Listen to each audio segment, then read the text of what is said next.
নমস্কার বন্ধুরা, আমি রিয়া। দক্ষিণ দিনাজপুর জেলায় আমার ছোট্ট গ্রামটিতে সবাইকে জানাই স্বাগত আর ভালোবাসা। কেমন আছো সবাই? আশা করি ভালো আছো, সুস্থ আছো। তো আজকে সোমবার আর আজকে আছে আমার পার্লারে মেকআপ এক্সাম। তো সেখানেই যাচ্ছি মেকআপের এক্সাম দিতে। আর কালকে রাত থেকে সকাল পর্যন্ত এত বৃষ্টি, বন্ধুরা কি বলবো, সেজন্য টোটো করে যাচ্ছি, গাড়ি নিয়ে যাচ্ছি না। এই দেখো 2 ব্যাগ গুছিয়ে নিয়েছি মেকআপের জিনিস, আর ভাগ্নির সাথেই আছে। আর নয়াবাজারে ওখানে দিদিও আসবে, দিদিকে নিয়ে যাব, কারণ আমার 2 ব্যাগ জিনিস নিয়ে যেতে খুবই অসুবিধা হবে। তো চলো যাওয়া যাক।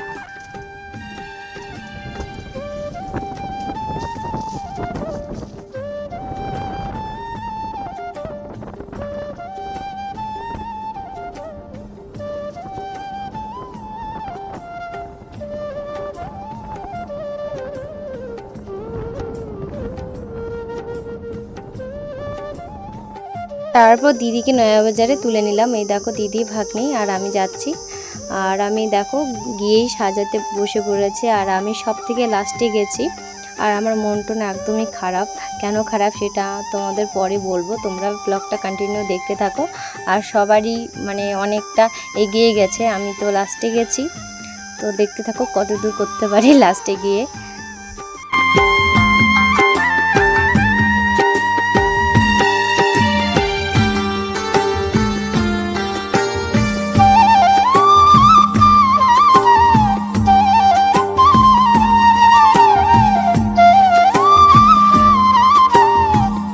আমার মেকআপটা প্রায় কমপ্লিট হয়ে গেছে। এখন আমি কলকা আর হেয়ার স্টাইল শাড়ি পরালে আমার কমপ্লিট হয়ে যাবে।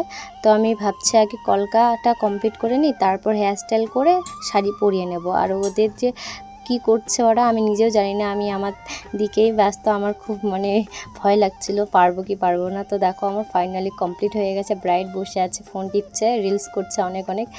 আমি রিলস করতে পারিনি একটাও। এই দেখো, আর আমার দিদি ক্যামেরা কেমন করে ধরেছে। এই দেখো সবাই ব্যস্ত আছে নিজের ব্রাইডকে নিয়ে। তো আমিও ব্যস্ত এতক্ষণ ছিলাম। তো আমার তো ফাইনালি কমপ্লিট হয়ে গেছে। এখন আমি নিজে একটা মানে লিপস্টিক পরবো আর কাজল পরে নেব, তাহলেই আমার নিজে সাজা হয়ে যাবে। এই দেখো আমার ব্রাইড হাই করছে। তো চলো সবার ব্রাইডকে আমি দেখিয়ে দিই। এই দেখো একটা ব্রাইড, কেমন লাগছে কমেন্টে অবশ্যই বলবে। তারপরে এই দেখো আরেকটা ব্রাইড, খুব সুন্দর লাগছে সবাইকে দেখতে। আর একটা রিসেপশন লুক সাজিয়েছে, এটাও খুব সুন্দর লাগছে। কেমন লাগছে কমেন্টে তোমরা কিন্তু অবশ্যই বলবে। এই দেখো আরেকটা ব্রাইড, দেখো আরেকটা ব্রাইড, দেখো পুচকি বাচ্চা, কিন্তু এই মেয়েটা খুব সুন্দর লাগছে। একেও রিসেপশন লুক দিয়েছে। দিদি ভাই বললো তোমাদেরও সাজতে হবে, তো আমিও সাজতে বসে গেছি। তো আমি তো কিছুই মুখে লাগাইনি, এমনি শুধু লিপস্টিক আর কাজল পরলে আমার মেকআপ কমপ্লিট হয়ে যাবে। তারপর দিদিকে বলছি তুইও একটু সেজে নে, সবাই যখন সাজছে তুই কেন সাজবি না। তো দিদিও সাজছে। তো কাকিমা আমাদের দূর থেকে দেখছে 2 বোনকে। তো আমি কাকিমাকে বলছি কাকিমা একটু হাই করে দাও। আর কাকিমা বলছে কি করছে, আমি বলছি ভিডিও করছি, ইউটিউবে পোস্ট করব। তারপর দিদিভাইকে দেখলে দিদিভাই খুব ছুটোছুটি করছে, সাজবে। তারপর দেখো আমার ব্রাইডের ফটোশ্যুট হচ্ছে, সবাই সবার ব্রাইডকে ফটোশ্যুট করাবে। তো আমিও ভাবছি আমিও করে নিই। ওই দেখো, আর সবাই বসে আছি, খুব ভালো লাগছে। আর আমি ইউটিউবে একটু লাইভ করেছিলাম, তারপর ফেসবুক লাইভেও ফার্স্ট টাইম ফেসবুক লাইভ করেছি, খুব ভালো লাগছিল, সবাই এসেছিল। তোমরা যদি আমার ফেসবুক আইডি না জেনে থাকো বলে দিই, রিয়া রয় নামে সার্চ করবে, চলে আসবে আমার ফেসবুক আইডি। এই দেখো আমাদের সার্টিফিকেট মেডেল দেবে, সেই জন্য এখানে সব রেখেছে। তো চলো দেখতে থাকো। তারপর সবাই মিলে আমরা আমাদের ব্রাইডকে নিয়ে ছবি তুললাম। এইভাবে বসিয়ে আমরা পিছনে আছি। আর আমার ভাগ্নি তো ক্যামেরাই ধরতে পারেনি, তো ফটোশ্যুট হচ্ছে ওই ক্যামেরা দিয়ে, ডিএসএলআর ক্যামেরা দিয়ে সেখানেই করেছি। তো পরে ফটোগুলো পেয়ে যাব, তখন তোমাদের দেখিয়ে দেবো। আর দেখো দিদিভাইকে খুব সুন্দর লাগছে। তারপর আমাকে সার্টিফিকেট দিল, আর এই দিদিভাইটা আমাকে গিফট করলো। আমাকে বলতে সবাইকে গিফট করেছে, আর সার্টিফিকেট দেওয়া হয়ে গেছে, দিদিভাই দিয়েছে। তো আমার ভাগ্নি ক্যাপচারই করতে পারিনি ক্যামেরাতে। এই যে তুমি দাঁড়াও একটু ক্লোজ যাও হ্যাঁ ওকে দাও ধরো আমার এই ছিড়ে দাও চলো না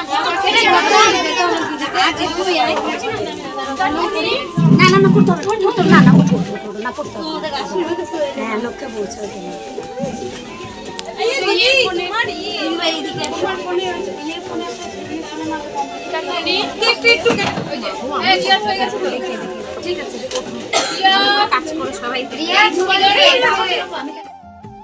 তারপর সবাই মিলে আমরা স্টুডেন্ট, তারপর দিদিভাই সবাই মিলে আমরা কেক কাটলাম। আর খুব ভালো লাগছিল আজকের দিনটা, খুব এনজয় করেছি।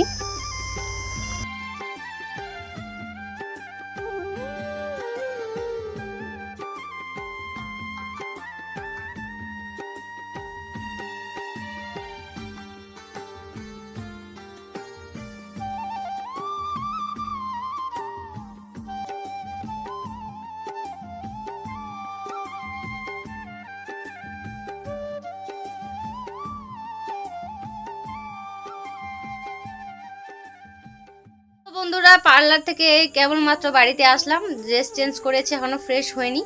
আর আজকে আমাদের পার্লারে এক্সাম ছিল আর সার্টিফিকেট সব কিছুই দিল, তোমরা তো দেখতেই পেলে। আর আমার যা মানে বিপদের উপর বিপদ আজকে হলো, কি বলবো তোমাদের। মডেল 1 নম্বরে কালকে আমি মডেলকে বলে, মানে ফার্স্ট কথা বলি, মায়ের শরীর খারাপ, অসুস্থতা, তার জন্য আমি এক্সাম দিতে একদমই চাইনি। মানে আমি ভাবছিলাম যে মায়ের এরকম শরীর খারাপ, মাকে রেখে আমি যেতে পারবো না, তো না করে দিয়েছিলাম। তারপরেও ভাবা চিন্তা করলাম, মা সুস্থ হয়ে গেছে, ভাবা চিন্তা করে কালকে আমি কথা দিয়েছি যে দিদিভাই আমি এক্সামটা দিব। তারপর মডেল খুঁজছি, মডেল পাচ্ছি না। অনেক মডেল খুঁজেছি, আমার বান্ধবীদেরকেও বলেছি, ওরাও প্রবলেম আসতে পারবে না। দিদিদের এখানে একটা মডেলকে বলেছি, সে কথা দিয়েছে। তারপর যখন আমি আজকে যাব বেরোবো, তখন সে বলছে সে আসবে না। তারপর কি হলো, ও তো আসবে না, তারপর মাথাতে বড় একটা চাপ পড়ে গেল। তখন তো দিদিভাইকে বললাম, দিদিভাই তো আমার উপর রাগ করছে যে দিদিভাই এত টাকা পয়সা খরচা করে অ্যারেঞ্জমেন্ট করেছে আমাদের জন্য, আমরা যদি তাকে এইভাবে ধোকা দিই বা বিশ্বাসঘাতকতা করি, তাহলে তো ওর খারাপ লাগবে, তাই না? তারপর একটা মেয়ে, মানে মৌসুমি, যে মানে ও এক্সাম দিবে, ও একটা মডেলকে নিয়ে আসছিল, তার সাথে একটা ওর ফ্রেন্ড ছিল, তো তাকেই আমি সাজালাম। আর তোমরা তো লুকটা দেখতেই পেলে কেমন লাগছে, আশা করি ভালো লাগবে। আর যদি ভালো লাগে লাইক কমেন্ট শেয়ার করো। আর কি গিফট পেয়েছি তোমাদের একটু দেখিয়ে দিই, চলো। তো বন্ধুরা, এই দেখো সার্টিফিকেট দিয়েছে, এটা আমার নাম আছে এখানে রিয়া রয়, আর দিদিভাইয়ের নাম আছে সঙ্গীতা সরকার অ্যান্ড ভৌমিক। আর এটা আমার দিদিভাই, দেখতে পাচ্ছ, প্লাস আরশি বিউটি স্পা পার্লারের নাম। তো এটা হলো সার্টিফিকেট, আর এটা দিয়েছে মেডেল, এই দেখো সেম নাম লেখা আছে, দিদিভাই ছবি দেওয়া আছে, খুব সুন্দর লাগলো। আর এটা গিফট দিয়েছে, এখানে কি আছে আমি নিজেও জানি না, আনবক্সিং করতে হবে। তো চলো আনবক্সিং করে নিই। তো বন্ধুরা চলো আমি এটা আনবক্সিং করে নিই।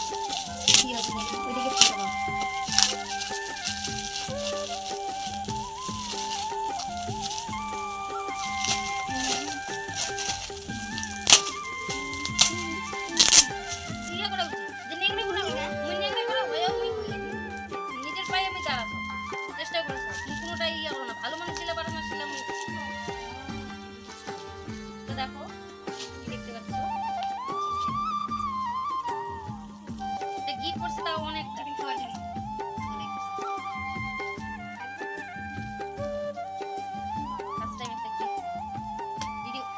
তো বন্ধুরা, এটা আমি ফার্স্ট টাইম আমার লাইফে আমি ফার্স্ট টাইম এরকম বলতে ফার্স্ট টাইম আমি গিফট পেলাম।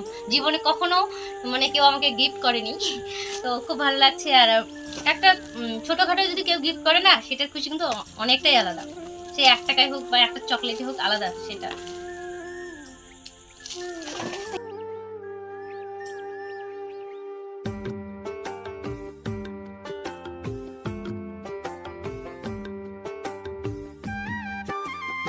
তো দেখো একটা টিফিন বক্স গিফট করেছে, আর খুব সুন্দর লাগছে। থ্যাংক ইউ সো মাচ, মন থেকে বলছি, খুব সুন্দর লেগেছে। আর আমার ফার্স্ট গিফট এটা, সত্যি বলছি খুব সুন্দর লাগছে।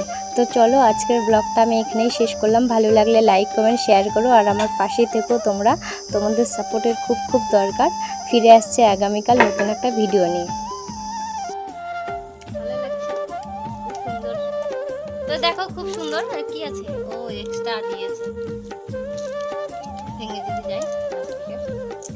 খুব সুন্দর, ভাত তরকারি সবজি আমি সব নিয়ে যাবো।